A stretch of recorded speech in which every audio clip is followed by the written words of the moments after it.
The May 2020 issue of Railway Modeller is now on sale, packed full of all the latest news and reviews from the railway modelling world.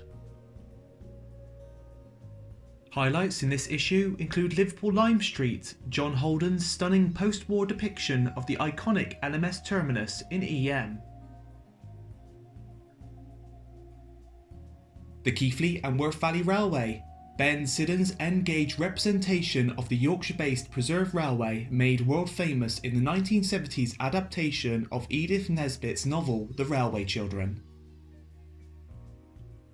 Plus, Mulberry Halt, Adrian Boot's childhood memories of Marchwood Military Railway brought to life in 00.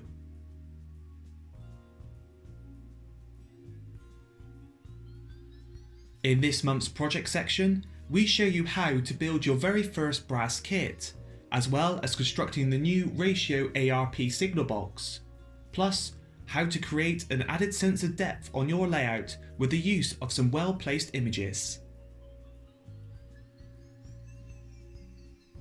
Reviews in this month's issue include the eagerly anticipated Batman British Rail Class 121 in Smart Network Rail South East livery, as well as a closer look at Dapple's streamlined GWR parcels railcar and much more. Grab your copy of the May 2020 issue of Railway Modeller on sale now.